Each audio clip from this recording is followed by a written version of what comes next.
In this lesson, we're going to start with a basic kick and snare pattern, just to give you a feel for what finger independence is like. Now, in the hand independence category, you should have gotten pretty good at keeping a steady backbeat on your dominant hand and playing steady accent notes on your non-dominant hand. So those general jobs or roles for each hand, they won't be changed. Those are more or less the same at all times during drumming. We just focused on using only one finger on each hand to accomplish those jobs.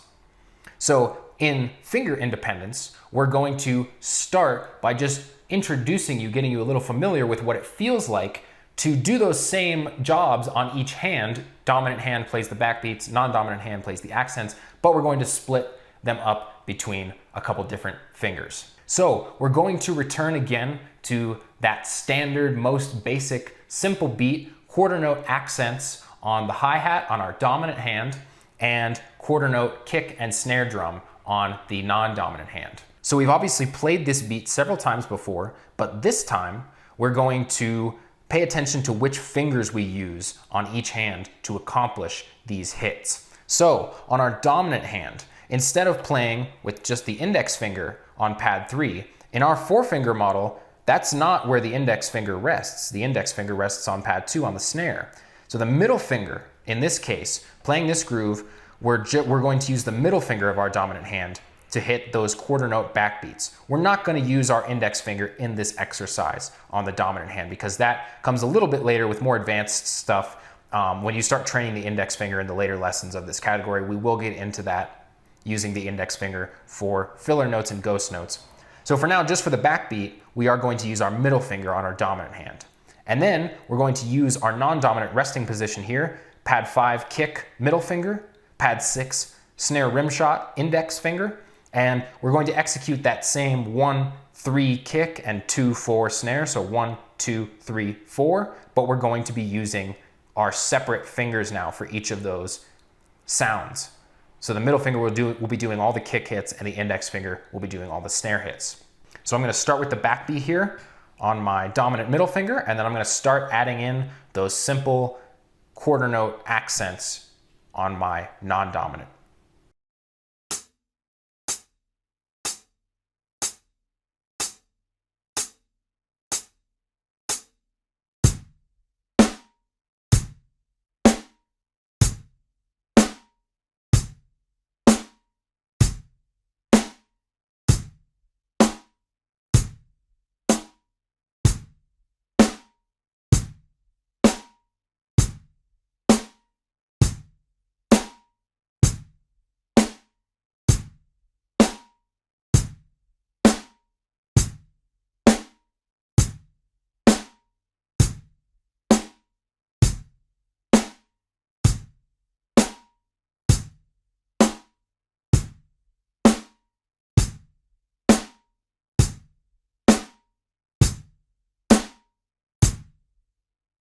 Now this will be a little bit more difficult for you than playing that same beat with just your index fingers because the index fingers are really much more powerful on each of our hands. Our middle fingers may not be developed to produce this kind of power or dexterity if we've never played finger drums before. And that's totally okay. You will get used to it. But as you can tell, this is where finger independence really starts to become important because we not only train our fingers to work in isolation like this, but we're also training them to have enough power and enough consistency of strength to actually play finger drums with each of our different fingers. You know, finger drumming with just your index fingers is easy enough for most people because our index fingers are our pointer fingers. They're our most powerful finger.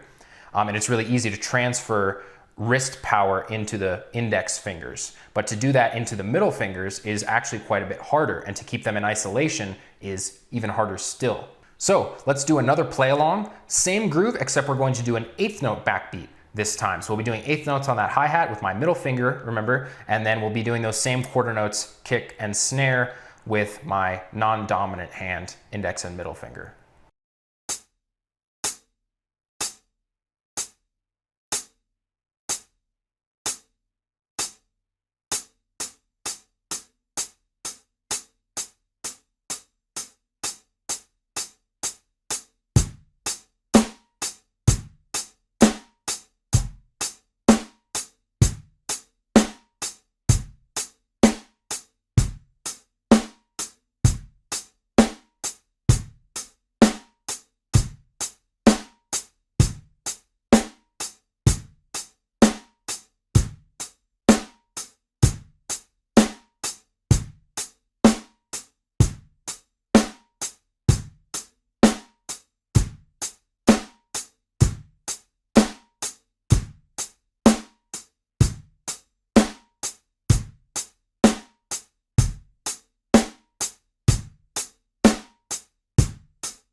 So this might feel like quite a workout for your middle fingers, especially on that backbeat hand. If you're not used to playing such consistent and powerful hits with your middle finger, then that may be a considerable workout, and that's totally okay.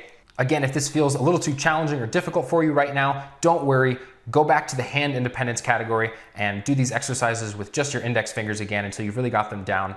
But if you've got those hand independence exercises down, then this should feel like a pretty straightforward and easy progression for you to continue developing. And remember, this is just the beginning of this category. We are just focusing on getting you used to the feeling of using your index and middle fingers separately but together. And in the next lessons, we'll work on index fingers separately, middle fingers separately, and the thumb separately, each of those with beginner, intermediate, and advanced exercises.